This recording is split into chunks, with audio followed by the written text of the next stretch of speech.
Welcome, everyone. I'm excited to be together to chat about one of my favorite topics today, optimization. So thanks for joining the webinar. I'm your host, Kim Courvoisier, and I'm the Senior Director of Content here at Lab. Today, I'm thrilled to be joined by my legendary guest, Mike Tuffley, Senior Director of Solutions Engineering. And we call him Tuffley around the office, so we're just going to roll with that, okay? Welcome, Tuffley. Yes, thank you for having me. Also, Of course. I've been promoted to the Vice President of Solutions Engineering. Well, congratulations. We will get that updated pronto. That's awesome. Well, I love starting every one of our webinars by having my guests share a fun fact about themselves. So besides this promotion, what else do you have for us? Yeah, and it's probably the reason why this topic is so near and dear to my heart is unbeknownst to many of my colleagues is that my academic background is actually in math and physics. So I really love a topic like optimization, where I can take everything that I did in terms of mathematical modeling of physical systems, and then getting to apply it to such a cool thing like, real world marketing and direct mail use cases. I did not know that about you. So now we're really going to take a turn. We're going to go from math and physics to, I heard that you were also going to see Taylor Swift, the Eras Tour soon. So I have to ask, do you have a favorite Taylor Swift song?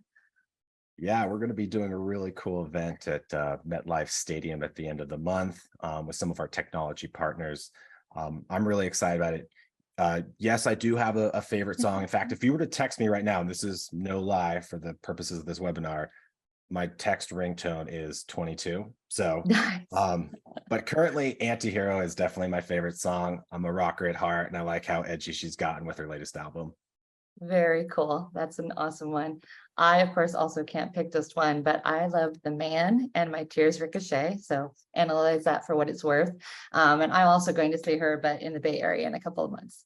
So Taylor Swift aside, let's get this optimization party started. In our conversation today, we're going to discuss what being optimized means for intelligent direct mail. How can direct mail practitioners optimize effectively and efficiently to drive results? And what are some real life examples that we can draw inspiration from? Now for our audience, if you have any questions, just drop them into the Q&A in the Zoom navigation bar. And at the end of the webinar, Tuffley and I will answer as many as possible. If we don't get to yours, no worries. We're ready for it, and we'll answer those by email after the webinar. And you'll also receive a recording of the webinar and our latest ebook, Optimizing Direct Mail for Results. So for now, just sit back and enjoy.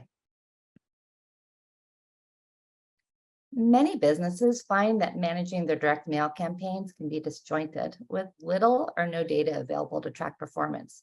Traditional ways of creating and delivering direct mail are often slow and inefficient because it's not integrated with existing technology stacks or other marketing channels.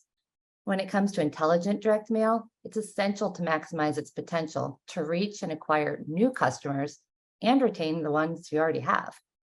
As with any marketing tactic, this requires optimization using data and technology. However, as we all know, direct mail hasn't always been the most technology-forward medium, right? But automated intelligent direct mail is different.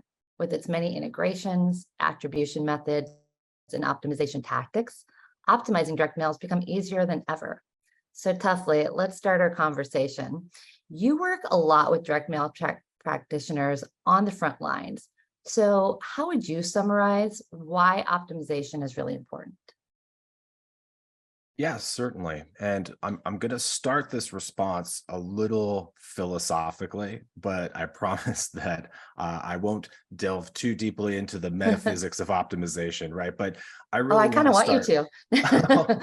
Well, at a high level, I think optimization more of it's a journey, right? It's not a destination. As soon as you walk out of that store with your new cell phone, it was obsolete before you bought it.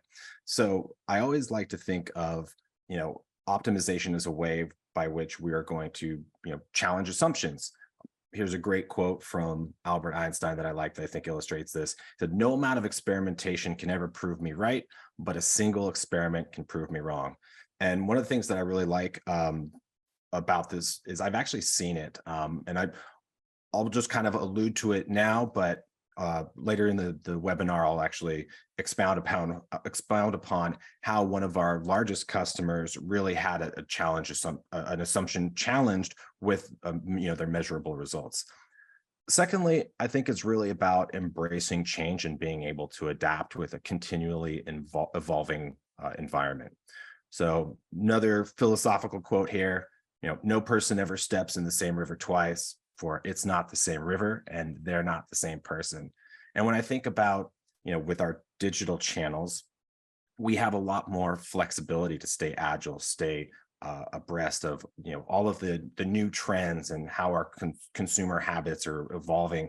With a TikTok generation, something that you test once at the beginning of the year, probably that probably won't hold by probably the time they receive that mail in the mailbox, if you've only tested once the previous year, right? So I think that at its heart, optimization, I mean, even just from the mathematical definition, it's about finding the maxima and minima of an equation, right? So you have your function, and really it's about efficiency. So like, how do we maximize that output while minimizing the input? So in this case, it's probably going to be, ROI, ROAS. You have a finite amount of, input constraints, budget, man hours, time, and you're really trying to get the most bang for your buck. So what does maximizing that return look like? It's about, your response and conversion rates, getting a larger average cart size, incremental ads, lifetime value, even the process efficiencies, right? So, speed to market or reducing those man hours that were involved in getting that campaign out the door. And then to the minimization aspect, it's about how do we decrease those costs? And those costs are going to be, the actual costs associated with executing the campaign. How much undelivered mail was resulted in fewer responses.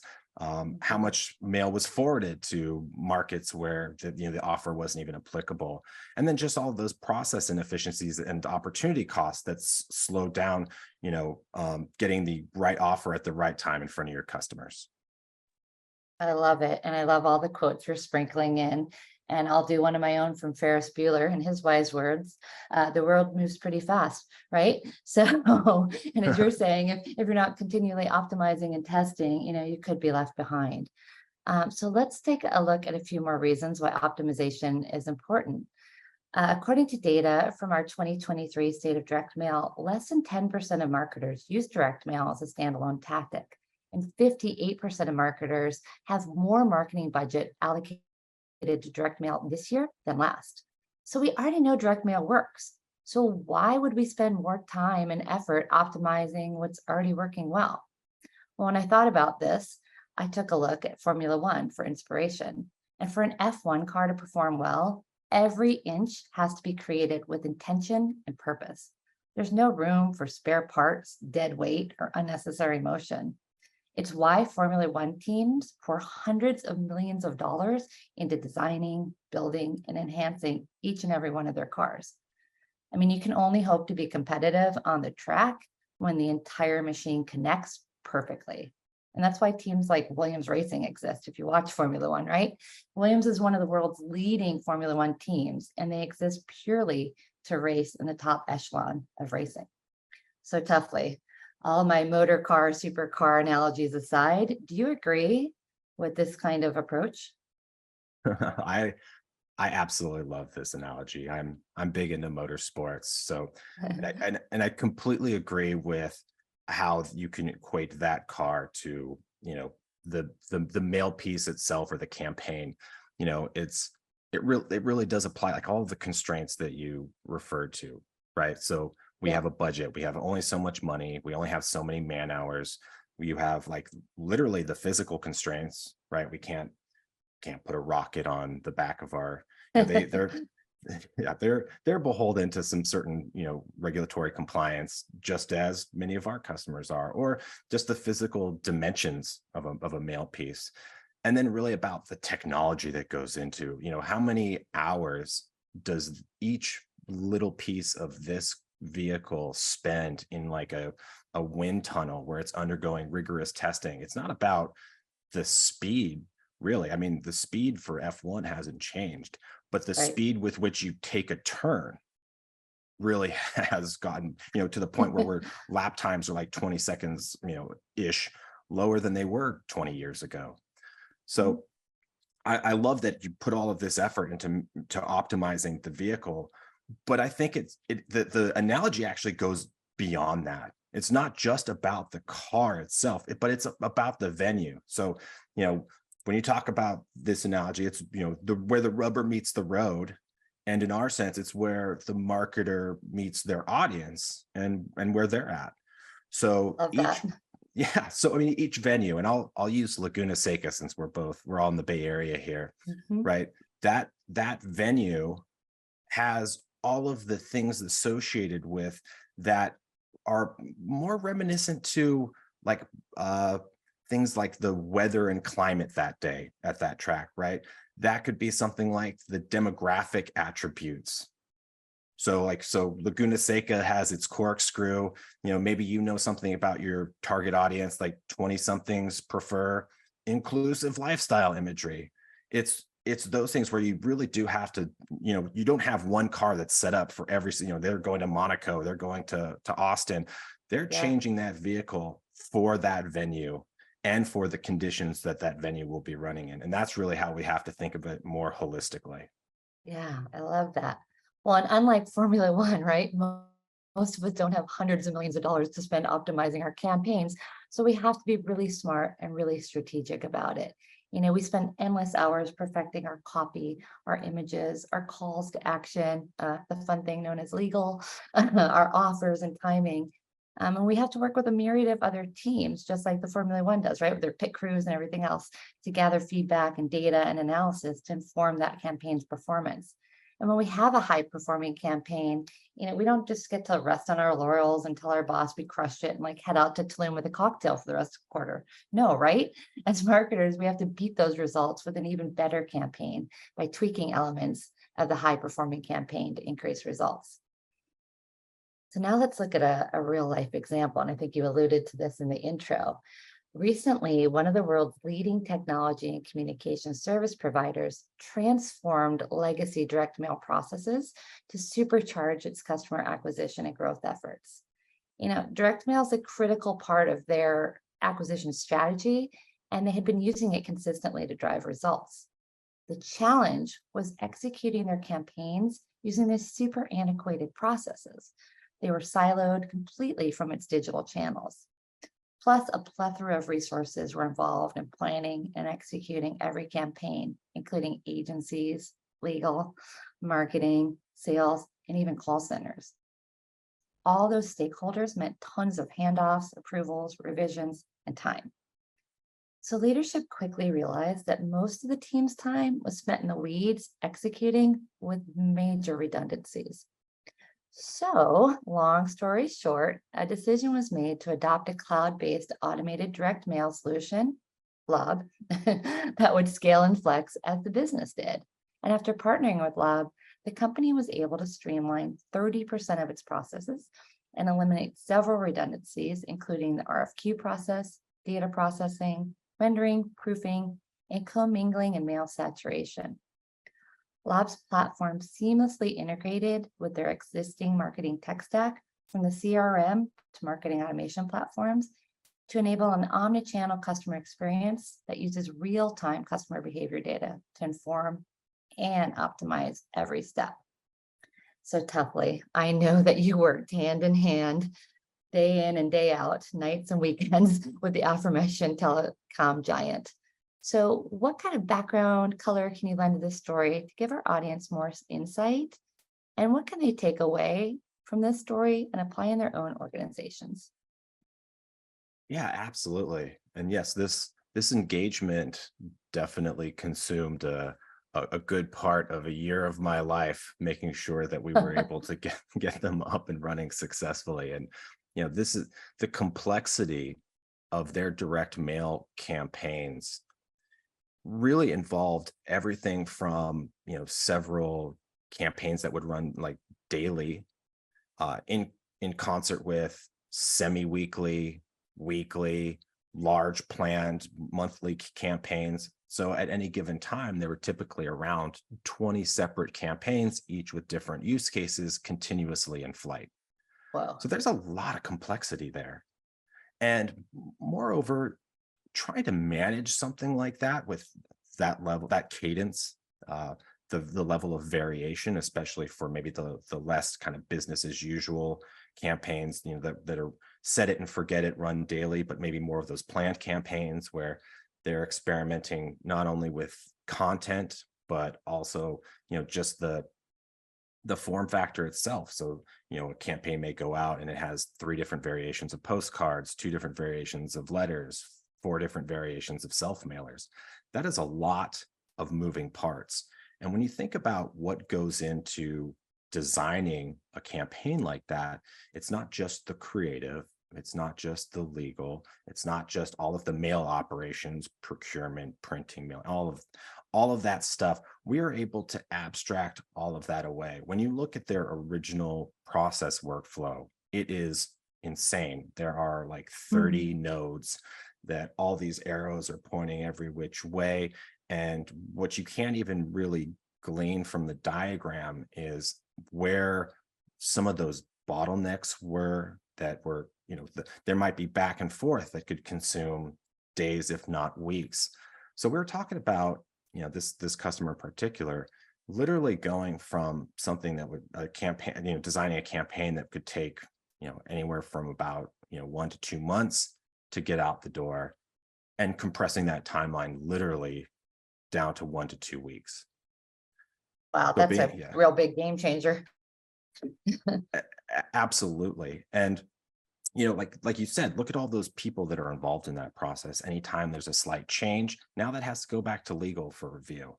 So being able to operate in a different medium other than, your traditional InDesign client designing all of these creatives, now we're mapping it over to HTML. We could make that change, get a physical proof, get it over to legal. Legal can get it back to us, same day as opposed to kind of same week. So it was really cool to see, and being able to watch all of this done in a fully automated way, conducted in concert with their other channels through their marketing automation platform, was a really cool process to be a part of. Doing direct mail just like you would do digital. Who would have ever thought, right? So as marketers, I'm super data driven, and I know the rest of my kind of squad of marketers out there is, and we love the opportunity to test something, right? And to try to challenge like our winner in our campaigns. But testing can prove to be really difficult, costly, time consuming, and it can sometimes be really slow to implement or iterate on. And often we just skip it, right? Because we don't have the time or the resources. We're trying to move at the speed of light and get something in place to hit our bottom line. In the 2023 State of Direct Mail, marketers told us that they want to modernize existing direct mail process, similar to the story that you just shared, right? The top improvements they told us they want to include are, better design, copies, call to actions, better integrations with their other digital efforts so that their direct mail isn't siloed. They want to adopt new technologies and, of course, increase personalization beyond dear first name. Marketers also told us that their top direct mail challenges were poor response rates, bad address data, and budget constraints.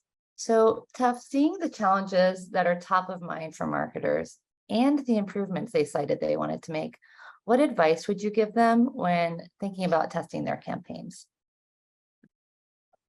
Yeah, and I love this answer because I think that it really goes back to my introduction at the beginning of a fun fact, but it's really about think like a scientist, right? It's Right. identify a problem, or maybe a knowledge gap, or some sort of unmanifested opportunity, and do this through some sort of empirical research, so observation, and then use that to inform a hypothesis. So you develop a hypothesis, if A, what can we expect? What then? And let's just use an example, like the hypothesis is going to be customers are more inclined to respond to personalized offers. So we'll start there. Then the next step is design a test. So, right. And so a scientist would create an experiment, So we're going to create an A/B test, personalized versus just a generic general offer. And then just like a scientist, we'd want to make sure that we would have proper controls in place. So make sure that it's maybe the same general offer, make sure that both audiences are using first party customer data, et cetera. Then we want to make sure that we're using a statistically significant sample size so that when we measure it, we have the confidence that we know that our conclusion is valid, right? And this is something that we get a lot of questions around, but it really goes back to, historically, what does your historical data tell you is your typical response rate? And then from there, we can calculate what that stat sig sample size would be. And then, most importantly, just make sure that all of the elements of your experiment are measurable. So you really do want to make sure that you implement an appropriate framework for measurement. So whether that's, a single touch or a multi-touch attribution model, just make sure that that all of the measurements that you're taking are going to be able to be fed back into that model for analysis at the end. Great. So, Now I love that. I like this thought of like putting my science hat on, right? And really approaching it like that. exactly. And then you run the experiment and you wait Yeah. 60 to 90 days. And then you analyze your data and then rinse and repeat. Because again, optimization isn't a destination. Well, fantastic. Well, I'm going to share another story about how another company put on their science hat and approached it like an experiment. So that's awesome. So some of you may be familiar with thredUp. They're a managed online clothing marketplace providing a range of fashionable secondhand clothes. And the brand increased ROI, get this, triple digits by 128% by focusing on optimization and testing. So thredUp segmented its churned customer base into two cohorts. I'm getting into this audience part that you've been talking about. Those who subscribed to email and those who had unsubscribed from email.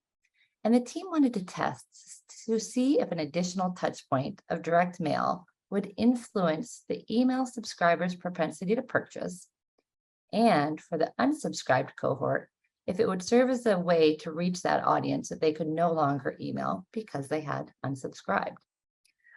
thredUp used a direct mail postcard in this reactivation campaign. And each of the postcards in the test had the same front side as you see here on the slide, but had a different backside. Version A contained a short letter from thredUp's CEO, and version B contained 3 reasons to thrift. Curious what our audience thinks, which one won. But the letter from thredUp's CEO outperformed the 3 reasons to thrift, making it the clear winner of the test. And get this, to the team's surprise, the unsubscribed group outperformed the subscribed group for both creatives, which makes direct mail a fantastic channel to reach an audience that you can't reach via a digital channel anymore. So Tuffley, does anything about this test surprise you? Because you've kind of seen it all. Well, no, I didn't. I'm going to quote one of my colleagues here at Lob, Summer Hanlon. I'm a focus group of one here, but just anecdotally, I am definitely guilty of unsubscribing to email just to reduce my inbox congestion. Because, for me, email is like for timely action, but it's not reflective of any intention that I want to stop my, interaction with that company. Right.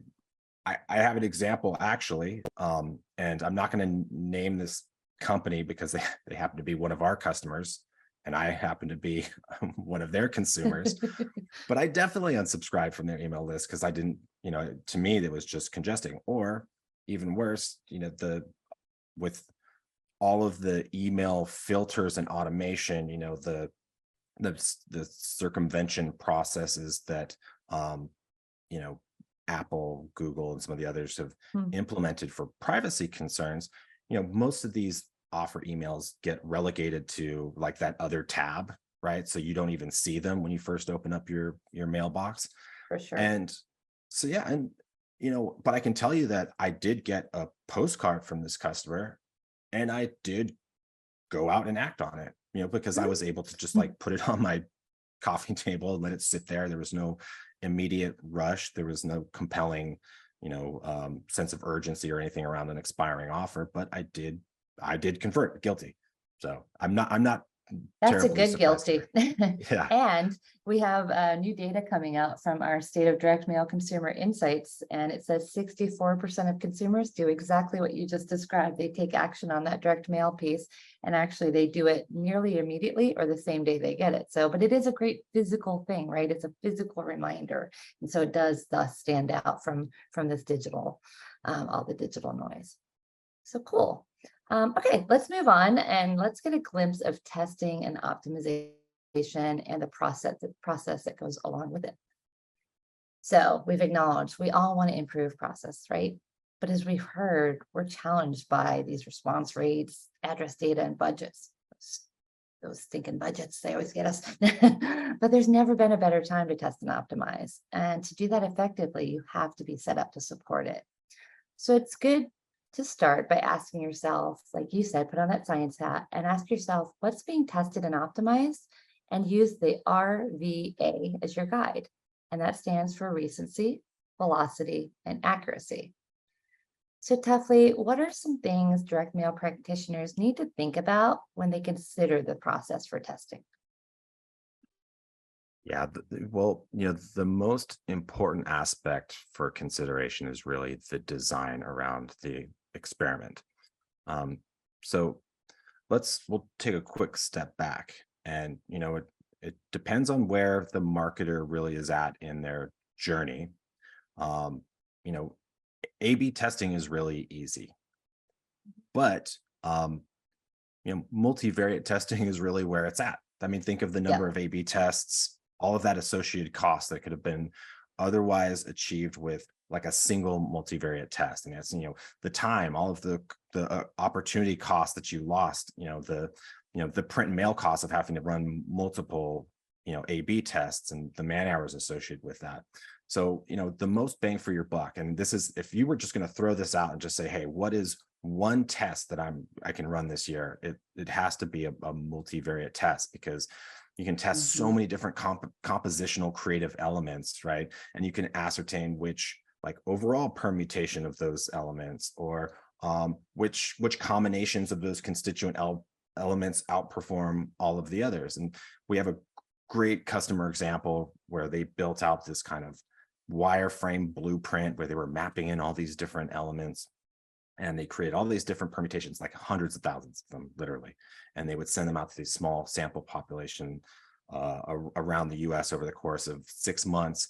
And then they were able to measure back. They had this really advanced multi-arm bandit simulation model to really understand which ones, what was outperforming the rest.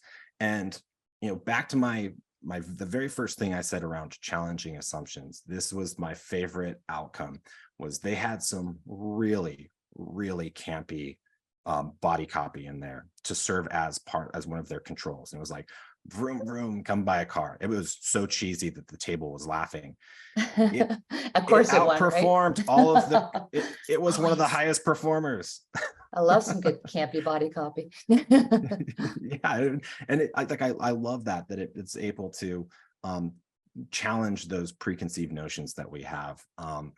And when we're designing those experiments, it starts with the data, right? Do I have like just a solid list of current customers that I'm remarketing to, or former customers, or is this a prospect list? Have I made sure that all of this data is being run through some sort of address verification service to make sure that it's accurate and timely?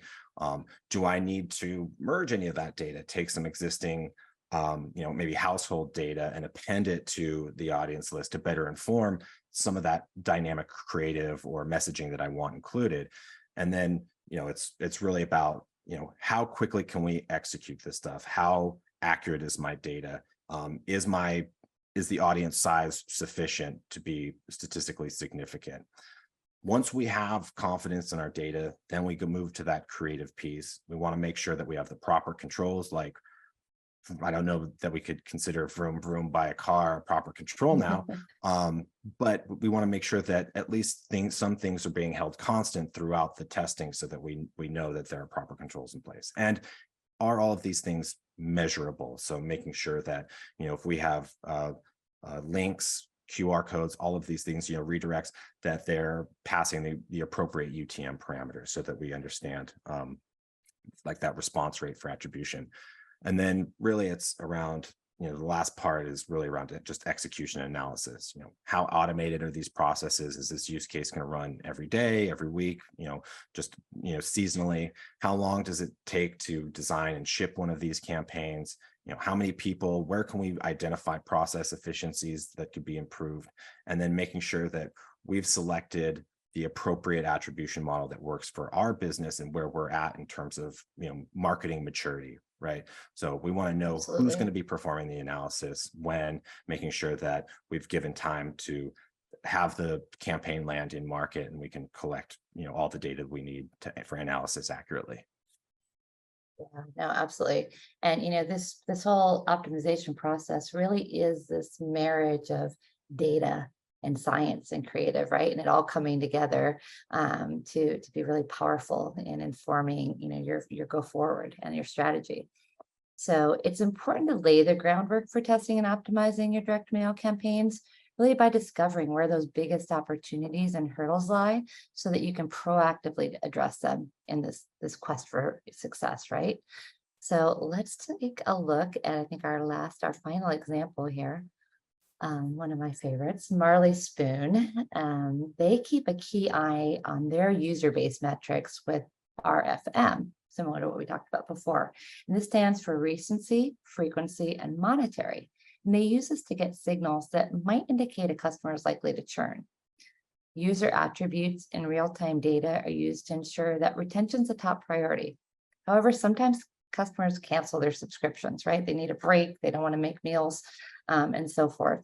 So Marley Spoon wanted to use the data it has about its customers to reactivate them and bring them back to the table with direct mail.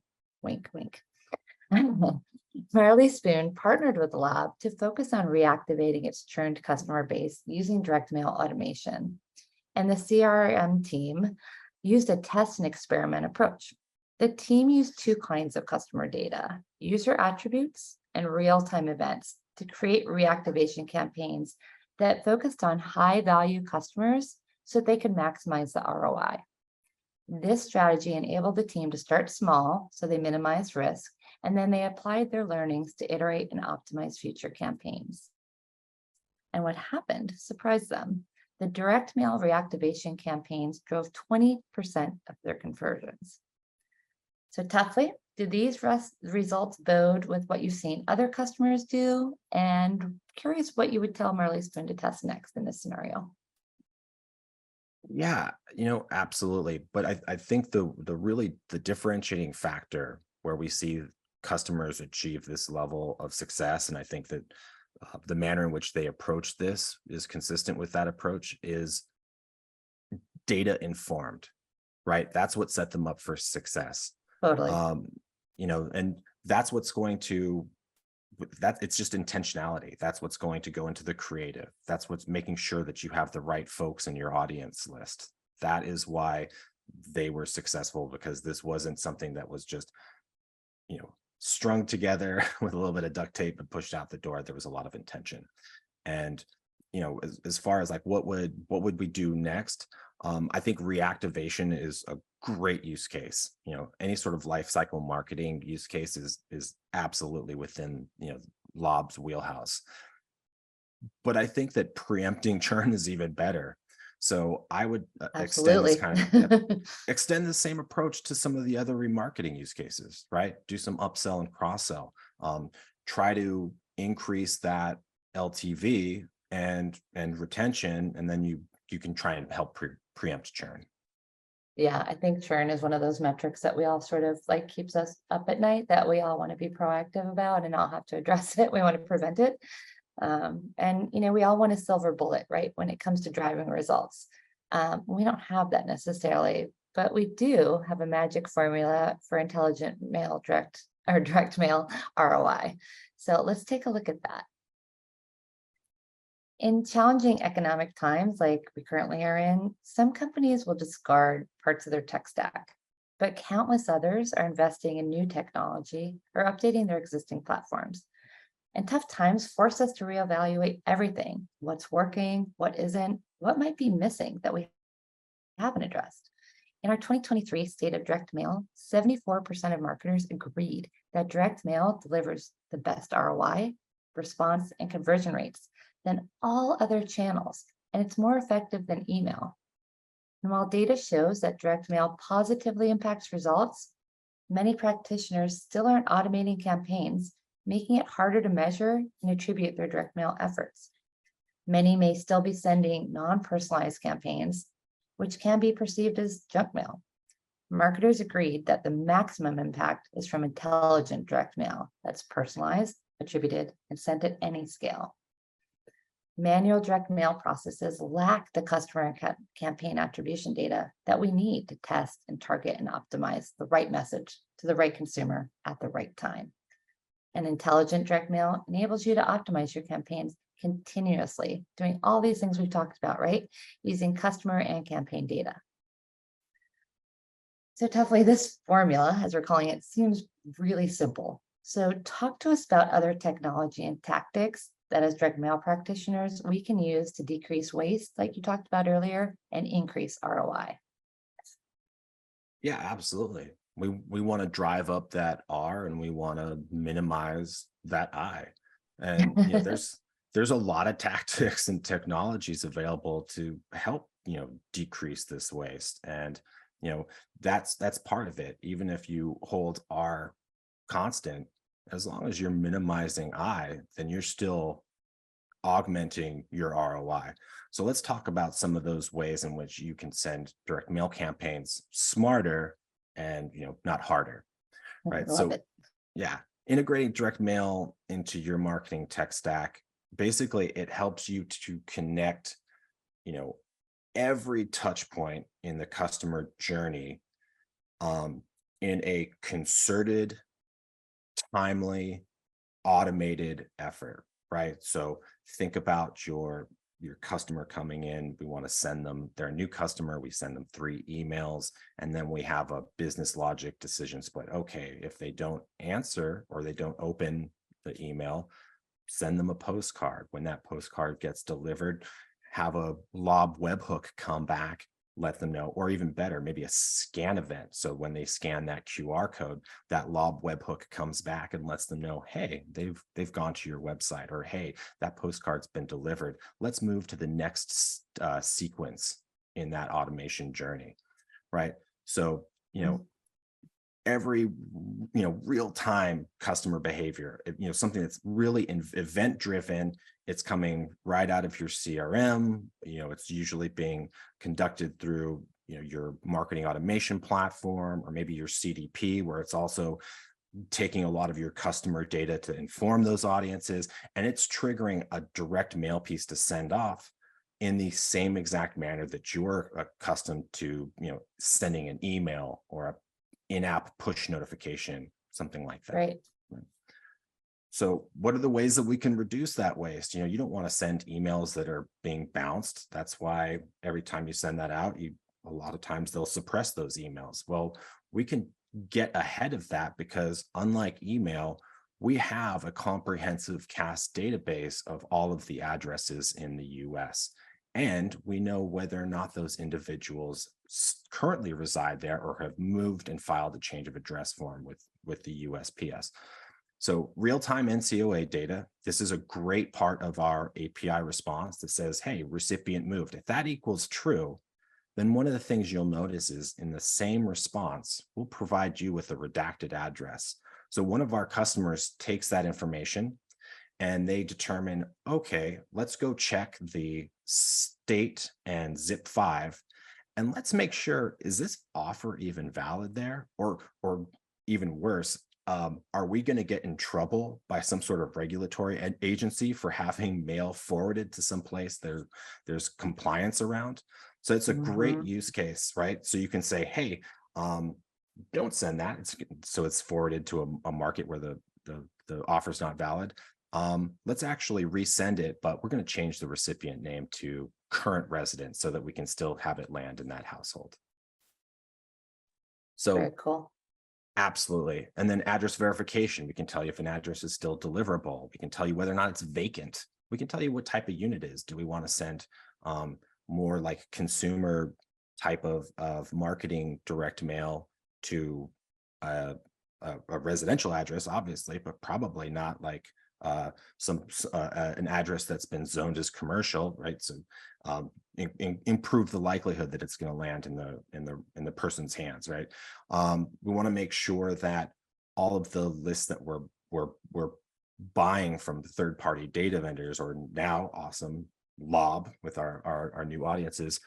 So just making Yes. sure that, yeah, so we just make sure that all of that geographical information that we're also getting back from that address verification, just make sure that the offers are, again, they're timely, they're relevant, making sure that how we're designing these campaigns maps to the different types of marketing approaches, whether or not it's prospecting or life cycle marketing. Those are going to probably be very different approaches, but they can still be informed in the same manner, right? So you can take your first party customer data, or if you buy like a lookalike audience, that you'll probably be able to target them in a similar way. Again, it's about sending fewer, more high impact mail pieces and making sure that fewer mail pieces are landing in the trash or being returned back to you. That's the targeting part I love so much. I'd love to geek out on that part of this. Yeah. Great. Okay. So these have been so actionable. I really appreciate all the insights. And we're on to one last juicy topic that I know you and I both really love to dig into, and it's the future and what's to come. So as we've heard, consumers want personalized experiences. Over half expect direct mail customized for them. And 64% of consumers report, like you said, taking action on a direct mail campaign. So the juice really is worth the squeeze. When you think about the future of your direct mail campaigns and how you'll optimize each one for maximum impact, think back on our Formula One example from the beginning of the webinar. Is your campaign designed for conversion? Is it personalized, customized, trackable, and measurable? Today's marketers are pushing the envelope regarding the future of direct mail, new form factors, one-on-one dynamic maps, one-on-one personalized URLs, conditional logic, and one I really like, AI-generated short-form copy. Plus, there's so much more to enhance the user experience and increase response and conversion rates. So Tuffley, what new features and capabilities do direct mail practitioners have to look forward to use to optimize their campaigns and drive results? And which one are you most excited about? Yeah, the first thing that I always ask customers, whether they're a prospect or they're part of, they're going through their implementation and onboarding, is what are you successfully doing in your digital marketing channels today that you would like to map to direct mail for an even higher, response and conversion rate? So I really liken Lob to basically it's like physical email, which Yeah, I love that. yeah, it's ironic considering that it's actually the predecessor, right? But Right. but it's come full circle, and the parallels between sending mail with Lob and email are really staggering, right? So it's you can personalize an email, you can have a bespoke customer journey, but now it's in the mailbox. So think about you go to an e-commerce site, you maybe put a pair of pants into your cart, you kind of hesitate and maybe you get distracted, you close out. A couple of days later, you're going to get an email and there's going to be a picture of those pants. There's going to be an offer saying, hey, come back and complete your purchase. Now imagine being able to do that exact same thing. And that's what we're seeing our customers using pearls and QR codes, right? So they're being able to say, hey, here's a picture of those pants printed right on your postcard. It's personalized with your name. There's a unique personalized offer. Hey, there's 10% off if you come, you forgot something. And then they click on that, quote unquote click on that QR code or enter that pearl, it redirects them, it sends them directly to their cart. Those pants are in the shopping cart, the offer's applied, and now you've reduced all of those hurdles, all of the impasse to conversion and the likelihood that that person is going to convert. And that, I mean, that's what you see with email. And now we map it over. And then everything else, all the automation, being able to, you see somebody visiting your site, and they have like, oh, that person's in our propensity model. They're showing a lot of intent. Let's just send them a postcard. So this is something that's informed in real time and it's event driven. Being able to do this, being able to test at scale, it's easy to personalize all of your emails, like multivariate tests. Now you can map it over to direct mail. And then the tracking and attribution component as well, right? So I know that just like with a bounced rate, if you get a return to sender, because we capture those events and surface them to our customers, directly in our dashboard.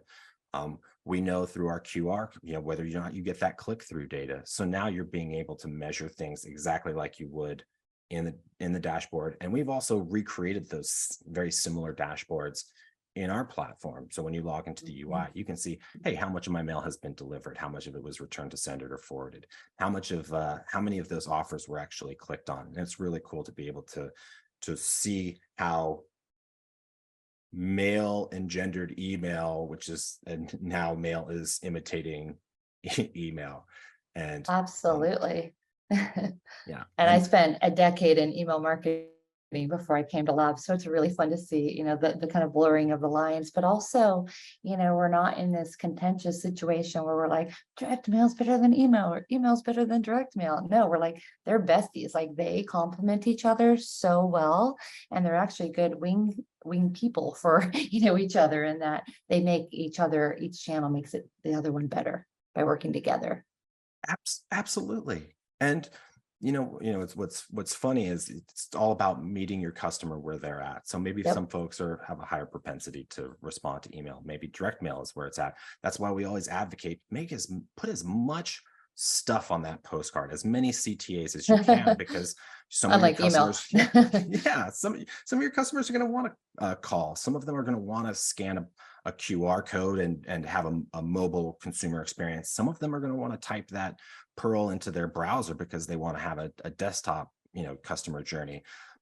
We see folks putting tailored offers and codes. So their CDP tells them, hey, this is the unique offer that you need to send this person right here, right now. And you can map that through. So they're getting a personalized offer. They're clicking on that QR code or entering that Pearl to redeem that offer. Maybe your company has retail locations. We have customers that are putting dynamic maps on their creative with driving directions that say, hey, here's the recipient's home address, here's the nearest retail location, here's how close it is to get in store and redeem this today. And in fact, one of the funniest things, and I think it really goes back to maybe an older technology getting reinvigorated, is even barcodes. We have a customer that puts one-to-one barcodes on their postcards. So when that person goes into the retail location, they go and buy that thing at checkout, that they scan that barcode. Not only does it give them their offer, but it knows exactly where to attribute who clicked on that barcode, who brought that, what campaign was that a part of, what creative version. So being able to measure barcode click-throughs blows my mind. Oh my God, I love it. Yeah. And it's for like what am I most excited about? Like that's on the horizon. It's even more advanced personalization. So with AI and machine learning technologies, direct mail can become even more personalized. The systems can learn from each interaction and continuously refine the mail's content to increase its effectiveness. This could include elements like personalized images, personalized offers, or even personalized formatting. And I'm going to stop right there because that response was written by ChatGPT. Of course it was. Oh my gosh, that's awesome. And I wanted that to serve to illustrate how excited about AI I am. In fact, same. Back in summer of 2022, we started a technical partnership with a company called copy.ai. They've taken the GPT natural language processing models.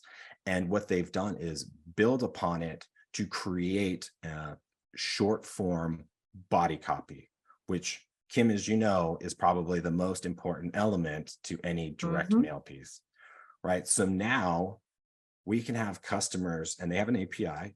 We have customers that can come, they can say, hey, I want to do some testing. I would like several variations of a headline. We'll do two value headlines, and we'll do two urgency headlines, and then we'll do the same for the sub headlines. And then we'll mix and match them. So how easy was it to get a multivariate test where all you're doing is testing for the body copy out the door? Because it went through, it parsed an offer page, and then it generated those headlines and subheads with each of the respective tones and sentiments. And then you can mix and match, say, hey, I want to do a value headline to really grab their attention, and let's do an urgency headline to follow through with a 1-2 punch. Love it. And copywriters will love that too. You're going to save them a lot of time. They can just advise in that regard. So this has been fantastic. I've learned so much, and I think you and I could sit here and geek out on this all day long. But we have a couple of audience questions that I've seen flashing up. So let's go on and answer some questions here. And as we stated at the beginning, if we don't get to yours, have no fear. We will answer them by email after the webinar, so no one will be left out. So let's get into it. So Toughly, does Lob integrate with any marketing automation tools? We'd like to test a campaign and be able to see our results in Marketo. Yeah, absolutely. In fact, Marketo is a great example because we have an out-of-the-box integration. We personally use Marketo at Lob, and I've coordinated closely with our marketing operations person to get that integration and automation up and running. I think we had it done within a week. Right. So it's really easy. And even if you have a marketing automation that's a little bit behind the times, don't worry.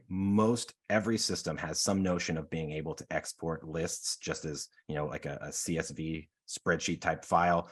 We have a great new campaigns tool that allows you to go into the platform, upload it, select your creative, and you're off to the races.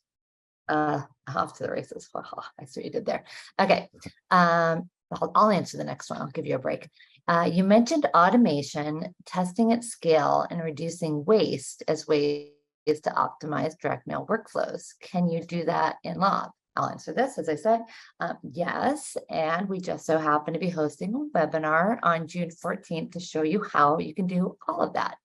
I was going to save this to the end, but since the question came in, I'll go ahead and pop up a poll now to see if anyone in the audience would like to be automatically registered for that session. So go ahead and you can respond to the poll right now.